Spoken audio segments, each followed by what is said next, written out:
Sebuah kisah di Meksiko. Ada bocah namanya Jose.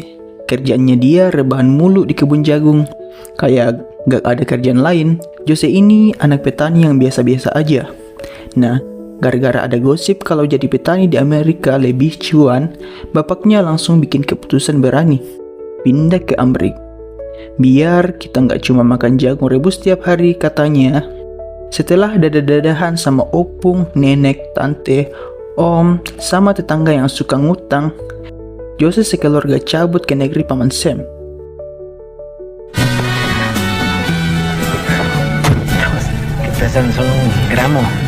Serius, tiap tahun banyak banget keluarga Meksiko yang pindah ke California buat jadi buruh tani.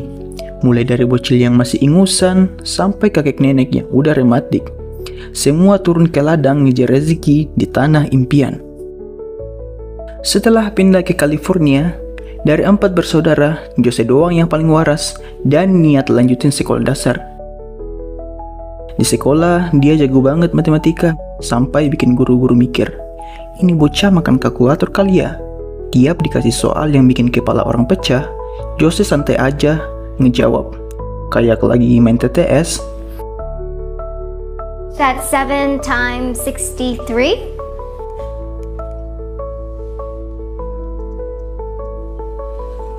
$441. Tapi ada satu masalah, karena dia harus kerja jadi buruh tani.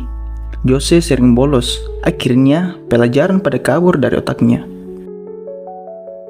Pagi itu, pas lagi metik anggur di ladang, Jose mulai mengeluh. Aduh, capek banget, gak mau lagi kerja kayak gini. Udah panas, pegel, mending rebahan di kelas. Ayahnya cuma ngelus dada sambil bilang, ya semua orang di sini juga capek Jos, tapi gimana lagi? Kerjaan yang ada cuma ini. Sabar nak, ntar kalau duit udah kekumpul, kita pulang kampung. Bangun rumah impian, terus lo bebas deh dari drama ladang ini. Habis kerja, dia gas ke sekolah. Gara-gara kecapean metik anggur, dia malah tepar di kelas. Untung aja Bu Guru Yong orangnya chill abis. Siang-siang abis pulang sekolah, Jose tiba-tiba kepo soal luar angkasa. Dia nyamperin Miss Yong sambil nanya, Miss, bintang di langit tuh gunanya apa sih?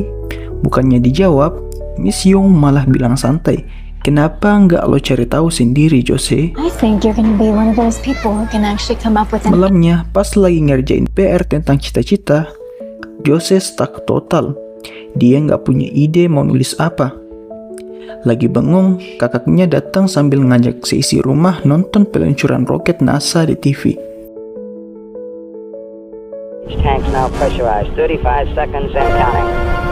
Pas ngeliat roket terbang tinggi ke luar angkasa, Jose cuma bisa melongo sambil mikir, gila, keren banget ini.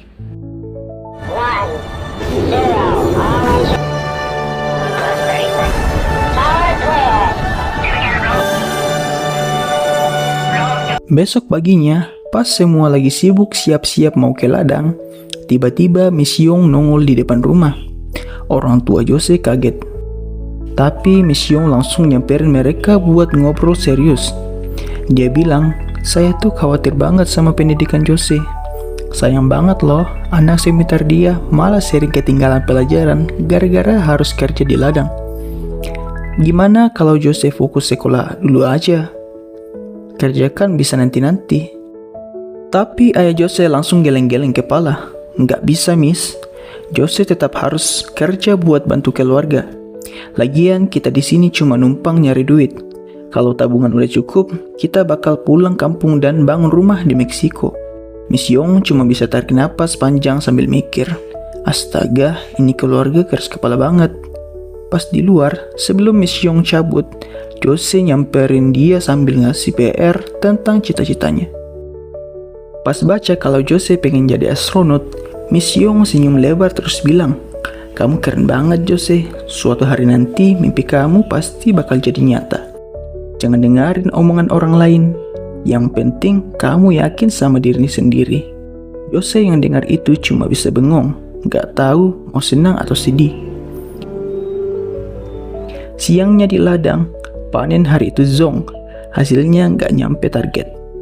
Alhasil, upah buruh cuma dibayar setengah doang. Di mobil, ayah Jose kelihatan bete abis. Tapi ya mau gimana lagi, cuma bisa ngelus dada sambil nyetir. Di tengah rasa kecewa, tiba-tiba ayah Jose kepikiran omongan Miss Yong tadi. Benar juga sih, pikirnya.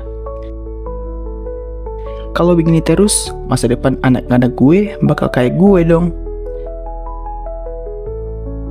Akhirnya, ayah memanggil semua anaknya buat kumpul. Dengan suara serius tapi lembut, dia bilang, "Ayo, kumpulin tangan kalian di sini. Mulai sekarang, kalian harus tentuin jalan masa depan kalian sendiri. Jangan jadi kayak ayah, cuma buruh tani doang. Gue yakin masa depan kalian jauh lebih cerah. Tinggal kalian kejar." Akhirnya, ayah legowo juga buat ngelepas mimpinya bangun rumah di Meksiko. Dia mutusin kalau keluarga bakal stay di California demi masa depan anak-anak. Semua langsung sumringah, pulang ke rumah dengan hati senang. Dan beberapa puluh tahun kemudian, Jose udah jadi orang gede, lulus kuliah dengan predikat cum laude. Tapi meskipun udah sukses, dia masih inget banget sama mimpinya waktu kecil. Jose langsung kirim lamaran ke NASA, penuh harap mimpinya jadi astronot bisa kejadian. Sambil nunggu balasan, dia mutusin buat magang dulu di lembaga penelitian negara. Hari pertama masuk, langsung diajak rapat bareng tim. Kepala proyeknya, Pak Eric, tiba-tiba nanya soal nuklir yang bikin otak autonya blank. Tapi Jose, si anak baru, santai aja ngejawab.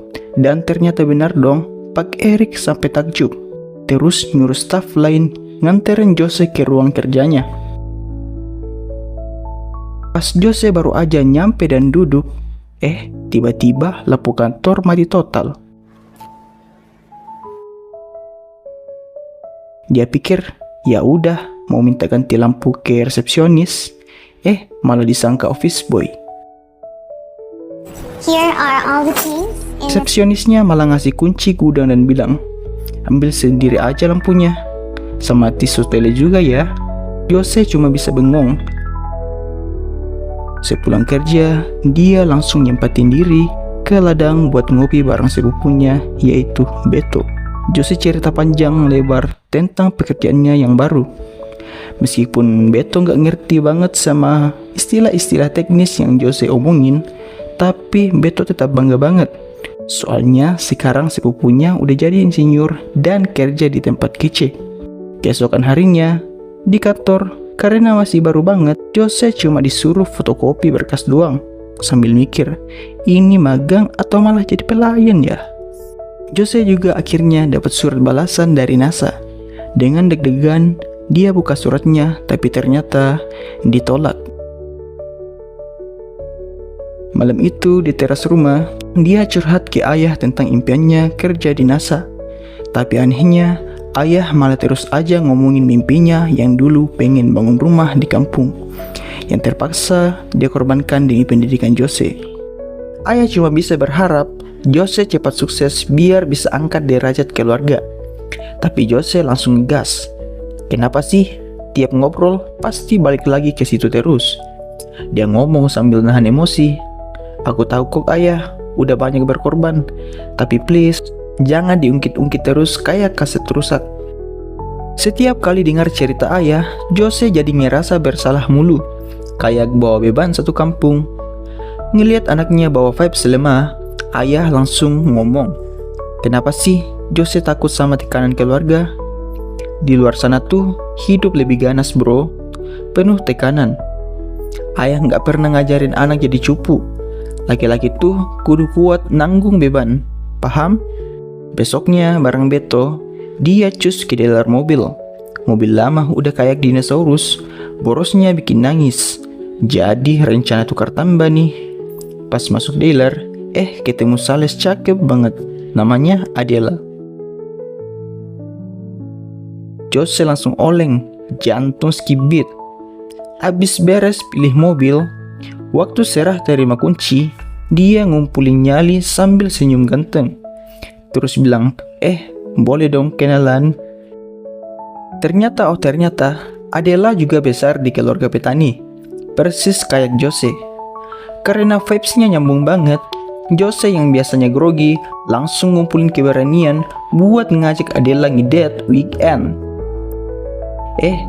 Adela mau, tapi bilang harus izin dulu sama bokapnya.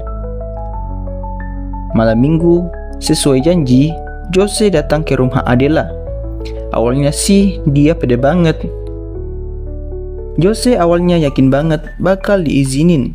Santai, ini mah gampang pikirnya. Tapi begitu Adela bilang, bapak aku tuh galak banget loh. Pas masuk rumah, baru juga mau napas lega, kakak-kakaknya Adela langsung ngerubung kayak wartawan, nginterogasi habis-habisan. Maklum, ini pertama kalinya Adela bawa cowok ke rumah. Belum selesai sidang dadakan, tiba-tiba pintu kebuka dan bokap Adela nongol dengan muka tegas. Begitu lihat Jose, bokap Adela langsung ngomong tanpa basa-basi, "Nggak boleh pacaran sama anak saya. Kalau mau ketemu, saya harus ikut." Jose cuma bisa senyum kaku sambil ngangguk-ngangguk kayak robot. Besoknya di kantor, pas lagi sibuk fotokopi dokumen buat proyek Laser X, mata Jose tiba-tiba nemu ada yang nggak beres di hitungan datanya. Tanpa pikir panjang, dia langsung ngacir ke ruangannya Eric buat ngasih tahu. Tapi karena semua lagi sibuk banget, Jose nggak mau diam aja. Dia langsung inisiatif masuk ke lab, ngecek data, terus ngerapihin ulang yang salah.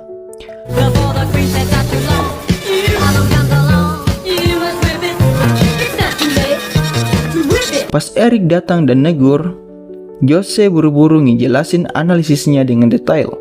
Mulai dari data Laser X yang kacau, sampai rumus-rumus ribet yang berhasil dia pecahin. Eric cuma bisa bengong kagum. "Gile, gua nggak nyangka anak baru kayak lo bisa nyelesain masalah serumit ini." Gara-gara kejeniusannya, Eric langsung nawarin Jose buat join ke tim proyeknya. Tanpa pikir panjang, Jose langsung gas terima. Sebulan kemudian, pas udah resmi jadi karyawan tetap, Jose nekat melamar Adela. 6 tahun kemudian abis nikah, mereka udah punya bocil-bocil lucu. Nggak cuma itu, Jose juga udah naik pangkat jadi kepala proyek. Hidup makin atau glow up. Pagi itu, pas lagi mimpin rapat, Jose dipanggil Eric. Dengan muka serius, Eric bilang, "Bro, dengar nih, Amerika sama Rusia lagi collab bikin proyek PLTN di Siberia. Gimana kalau lo apply jadi pengawas di sana? Kalau proyek ini sukses, gue yakin NASA bakal ngelirik lo cepat atau lambat." Jose cuma diam, otaknya langsung muter-muter mikirin tawaran epic itu. Malam itu abis kerja, Jose kaget banget pas nyampe rumah. Adela udah nungguin di meja makan sambil nunjukin surat-surat balasan dari NASA. Adela langsung marah. "Kenapa sih lo nggak pernah cerita kalau lo mau jadi astronot? Kalau itu beneran, berarti lo bakal ninggalin kita buat pergi ke luar angkasa lama banget." Dengan kesal, Adela ngembek sambil nyuruh Jose beli pampers ke warung. Sepulang dari warung, Jose mampir dulu ke rumah Beto buat curhat. Dia curhat deh ke Beto tentang ribut tadi malam. Dari dulu, Jose emang sengaja nutupin mimpi jadi astronot. Soalnya dia tahu nggak semua orang bakal ngerti. Jadi lebih baik dia berjuang sendiri aja. Lagian, siapa juga yang bakal nyangka kalau anak buruh tani mau jadi astronot kan? Pasti pada ketawa aja. Tapi Beto malah ngasih semangat. "Bro, gak ada yang salah kok. Anak buruh tani juga bisa punya mimpi gede. Lo pantas dapetin itu." Seharusnya Jose bangga punya mimpi besar, bro. Bayangin aja kalau nanti dia beneran jadi astronot. Seluruh dunia bakal ngeh dan terinspirasi sama cerita anak buruh tani yang bisa nembus luar angkasa. Nggak perlu khawatir soal masalah sama Adela. Itu cuma masalah komunikasi doang. Tinggal minta maaf. Pelan-pelan juga Adela bakal ngerti kok. Sepulang ke rumah, sesuai saran Beto, Jose minta maaf sama Adela karena selama ini dia sembunyi-sembunyi soal mimpi jadi astronot. Dia janji nggak ada lagi rahasia antara mereka. Lihat ketulusan suaminya, Adela dengan lembut bilang, "Oke deh, aku bakal coba ngerti dan dukung." Tapi dia juga ngasih saran, "Lihat deh, seleksi astronot tuh ketat banget, banyak saingan. Kenapa nggak coba ikut kursus-kursus biar punya skill tambahan dan lebih unggul dari pesaing?" Jose nggak nyangka banget, Adela ikhlas banget ngeluarin uang tabungan mereka buat biaya kursusnya. Dengar dukungan istrinya, hati Jose langsung terharu. Esoknya, dia mulai ikut berbagai pelatihan buat ningkatin skill. Tahun demi tahun berlalu, pelatihan demi pelatihan dijalanin dengan penuh semangat. Meskipun belum ada kabar baik dari NASA, Jose terus berusaha. Suatu malam, teringat saran dari Eric. Jose minta izin ke Adela buat jadi pengawas proyek PLTN di Rusia. Selain bisa dapat sertifikat keren, dia juga bisa belajar bahasa Rusia biar CV-nya makin kuat.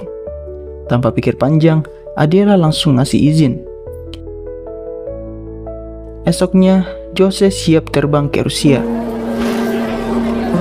Beberapa bulan kemudian, NASA buka lowongan lagi. Karena lamaran Jose selalu ditolak,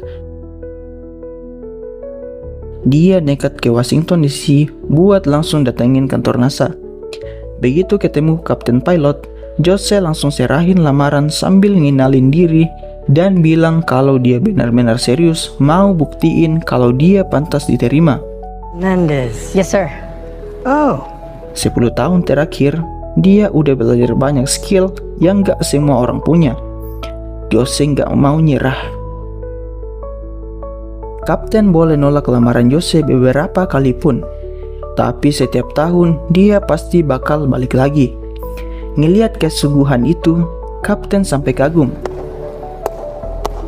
Sebulan setelah tugasnya di Rusia selesai, lagi asik ngerayain bareng keluarga, Jose terima surat balasan dari NASA.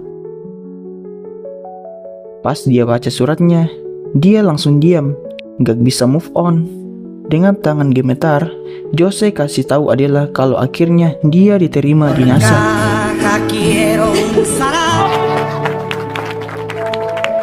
Beberapa hari setelahnya, Jose akhirnya pindah ke Washington DC, biar dekat sama tempat kerjanya. Di hari pertama dia masuk, kapten pilot NASA ngasih sambutan buat para astronot baru. Setelah selesai sambutan, ada pilot senior keren banget, namanya Carl Pana, yang ngajak anak-anak baru keliling dan ngenalin fasilitas di NASA. Keesokan harinya, semua pilot baru mulai latihan. Tapi setelah beberapa hari ikut latihan, Jose mulai ngerasa kalau dia selalu dapat nilai paling rendah dibanding yang lain. Suatu siang, abis latihan menyelam, Jose dapat telepon yang ngasih kabar buruk kalau Beto udah meninggal. Setelah selesai pemakaman, Jose nyempetin diri masuk ke kamar Beto buat merenung. Lagi kesedihan gitu, tiba-tiba putri Beto masuk dan cerita kalau sebenarnya selama ini ayahnya tuh sangat bangga banget sama Jose. Beto selalu berharap suatu hari nanti dia bisa ngeliat langsung Jose terbang ke luar angkasa. Besoknya, Jose balik lagi buat latihan. Kali ini dia nyobain nerbangin jet bareng kapten. Awalnya sih lancar banget, udah berasa jadi pilot top. Nggak taunya tiba-tiba sinyal pesawat ngedat. Panik abis, tapi untung aja Jose sama kapten berhasil mendarat dengan selamat. Napas lega, tapi keringat dingin ngucur.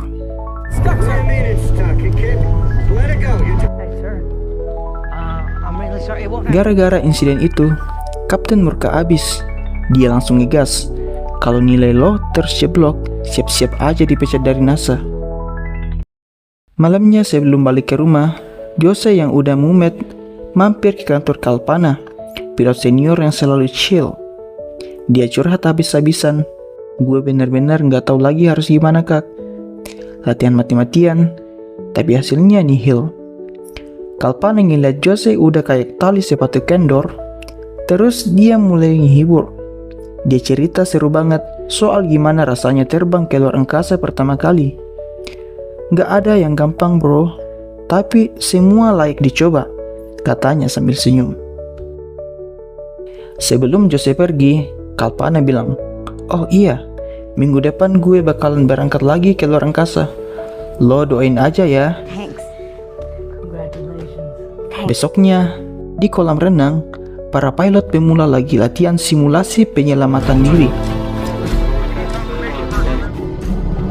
Remain buckled in until you hit bottom. Pas udah hampir selesai, tiba-tiba ada satu pilot yang kesangkut.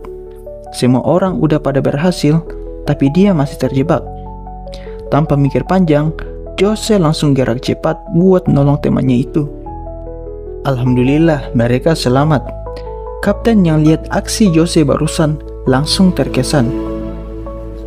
Keesokan harinya, pas subuh-subuh jogging, Jose nggak sengaja lewat dan lihat ada kontrakan kosong.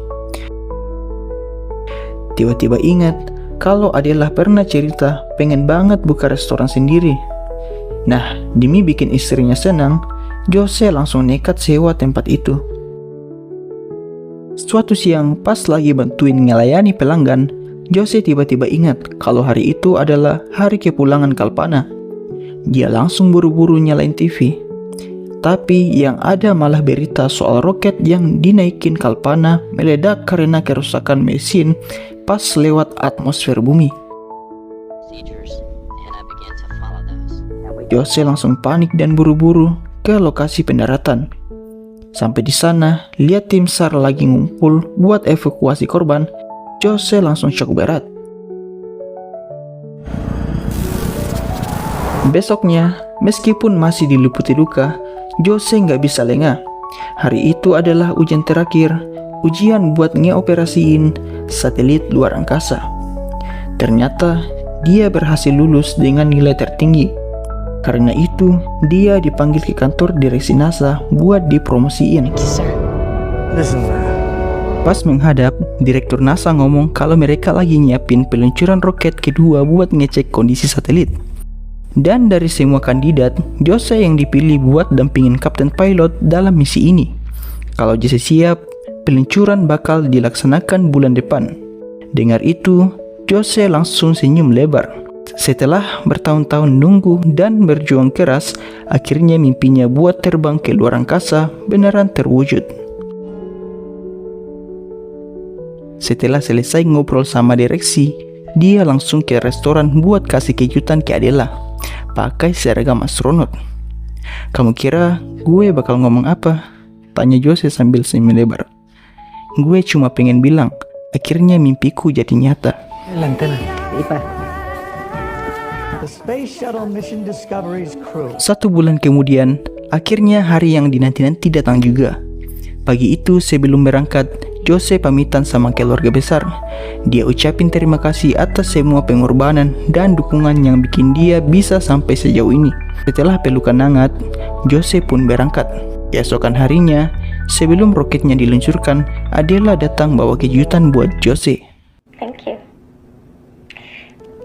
Begitu lihat Bu Guru Yong datang, Jose langsung kaget. Orang yang pertama kali percaya sama mimpinya ada di depannya. Miss Yong lalu nunjukin kertas PR tentang cita-cita dan bilang kalau dia bangga banget ngeliat Jose yang dulu kecil sekarang udah jadi astronot. Dengar itu, hati Jose langsung terharu. Siang itu, setelah semua persiapan beres, Jose bareng tim astronotnya mulai masuk ke dalam roket.